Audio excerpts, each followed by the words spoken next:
Olá, assinantes do Panorama Farmacêutico, sejam bem-vindos a mais uma edição do Panorama Talks, um programa quinzenal dedicado ao setor de medicamentos e especialidades. Meu nome é Geraldo Monteiro. Hoje o nosso tema é como o Brasil pode se transformar em uma importante referência no setor para o lançamento de novos medicamentos.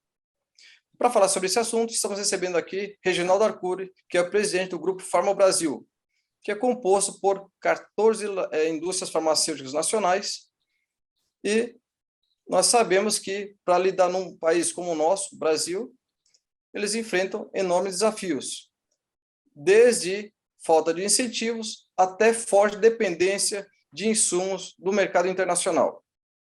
Reginaldo, seja bem-vindo e muito obrigado pela sua participação.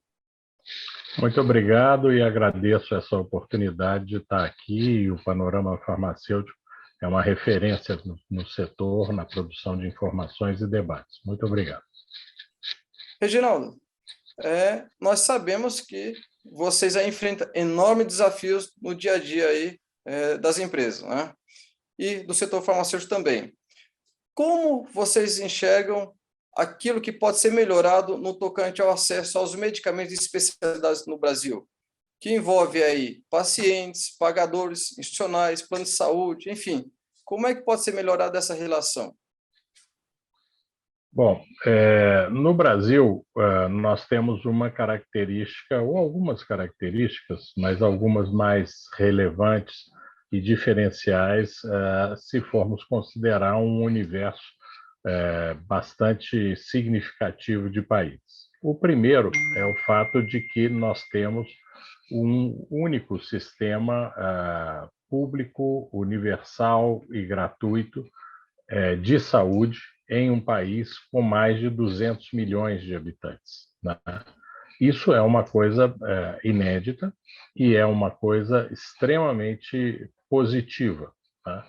Se nós pararmos um pouquinho para pensar o que aconteceu agora na questão da pandemia, se nós não tivéssemos algo como o SUS, a capacidade do país seria infinitamente menor de, primeiro, atender na primeira fase da pandemia aos que tiveram as fases mais agudas da doença e que tiveram que ser, inclusive, internados, intubados e cuidados de uma forma extremamente intensiva. Em segundo lugar, agora, com o sistema de vacinação, que é sabidamente um dos melhores do mundo e é o que está fazendo diferença nesse momento. Por outro lado, esse sistema, embora tenha toda essa importância, ele não abrange toda a população. E nós temos, no que tange aos medicamentos, uma parcela muito importante, algo quase perto de metade da compra de medicamentos, feitas por aquilo que o setor chama de out of pocket, ou seja, o gasto feito diretamente pelas famílias, pelos consumidores. Então, nós temos um desafio duplo, né? O primeiro é efetivamente nós podermos ampliar cada vez mais a capacidade que o país tem de, pelo sistema público, suprir a necessidade de medicamentos da população, porque a atenção à saúde tem que ser integral. Quer dizer, não adianta só a pessoa ir conseguir uma consulta, ou conseguir um tratamento, ou conseguir uma intervenção cirúrgica, se ela não tiver também o complemento do acesso aos medicamentos. Então, isso é a primeira coisa.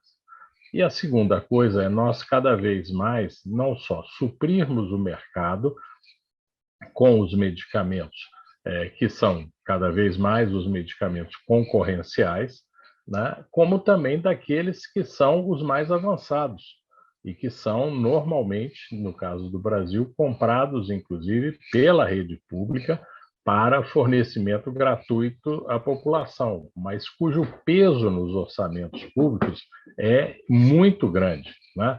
Se nós considerarmos, por exemplo, os anticorpos monoclonais e outros mais ou menos da mesma classe, eles representam ou representaram o ano passado cerca de 10% das compras físicas feitas pelo componente especializado, centralizado do SUS e consumiram 60% do orçamento para isso. Como é que você resolve isso?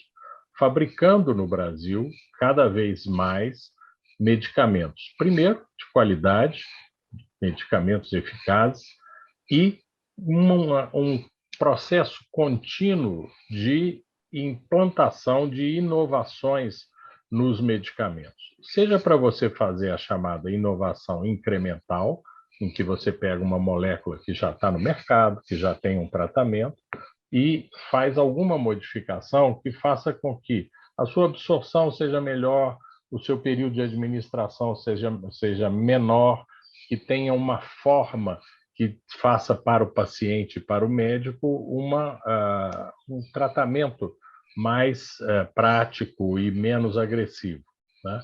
E, por outro lado, aquilo sim que agora as empresas, pelo menos as nacionais, já estão começando a fazer, que é o desenvolvimento das inovações radicais, ou seja, são moléculas novas, né, que vão efetivamente ter uma forma de enfrentar as doenças muito inédita em relação ao que se tem hoje.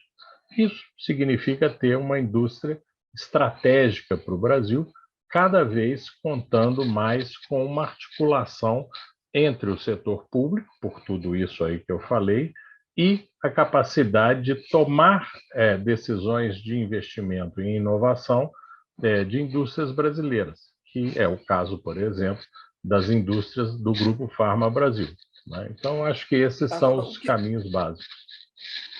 E o que falta hoje, na visão do Grupo Pharma Brasil, para que o Brasil se torne um celeiro aí de novos medicamentos, de inovação, né? E existe alguma diferença de competitividade entre as indústrias nacionais e as multinacionais aqui no nosso país? Não, quem produz no Brasil sofre os mesmos problemas, né? Um sistema tributário caótico, custos muito elevados do capital, dificuldades de infraestrutura.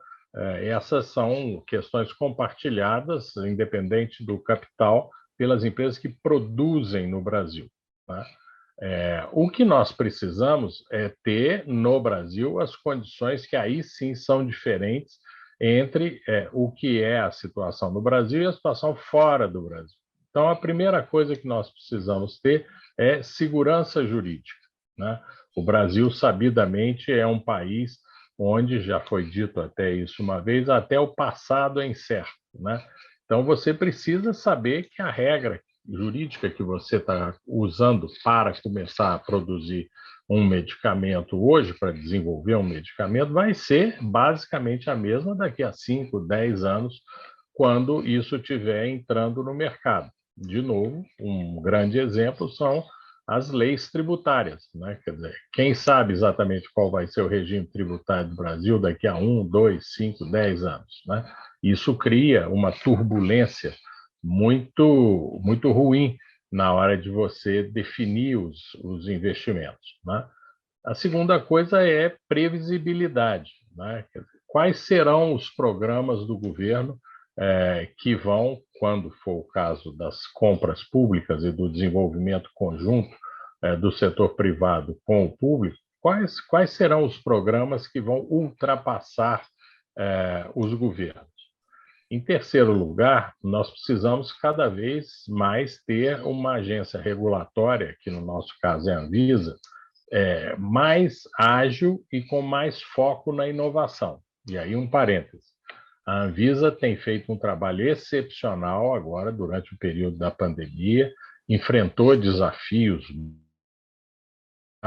e está saindo de cabeça erguida disso. Mas, e não agora, desde muito, que nós consideramos que é necessário isso. Quer dizer, a agência tem que garantir a segurança, a eficácia, a qualidade dos medicamentos, é a sua missão básica, mas ela também é um fator extremamente relevante para acelerar e incentivar a inovação com normas que tenham esse tipo de foco, né?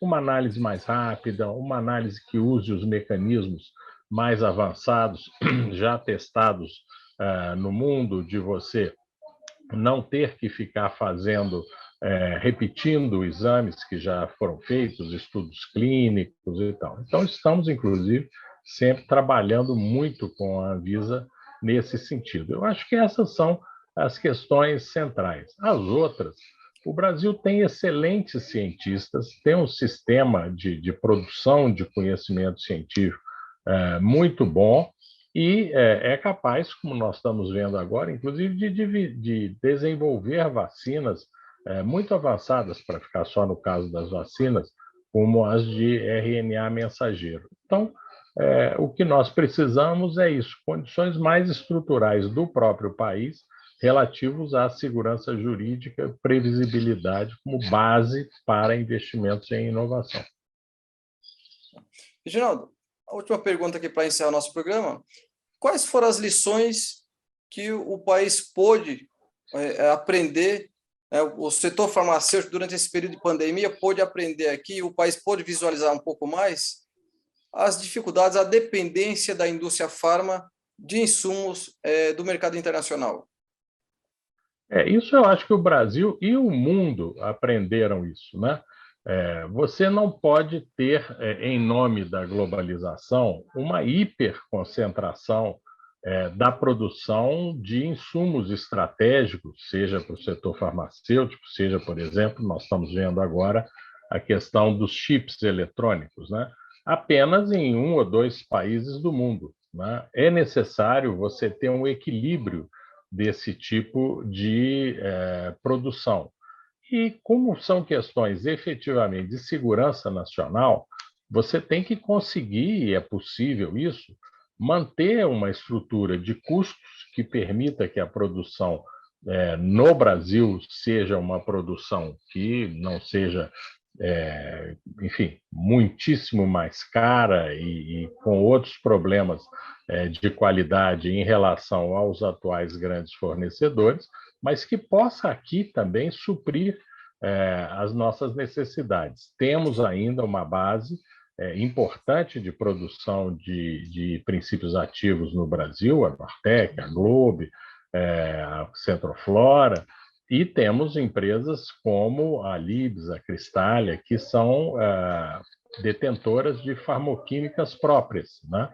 Então, tudo isso mostra que o Brasil pode ter uma posição mais equilibrada daqui para frente, mas que precisa, de novo, uma articulação bem feita, permanente, que sejam políticas de Estado e não de governo, entre o setor público e as indústrias privadas. É perfeitamente possível fazer isso e ficou claríssimo uma coisa: a indústria farmacêutica instalada no Brasil é absolutamente estratégica para o nosso país e precisa ter um tratamento à altura desse tipo de criticidade que ela tem para a saúde dos brasileiros. Reginaldo, muito obrigado pela sua participação e seu tempo também, né? A gente teria mais N assuntos aqui para debater sobre a indústria farmacêutica nacional, mas o nosso quadro aqui é curto. Muito obrigado pela sua participação. Agradeço eu e sempre às ordens.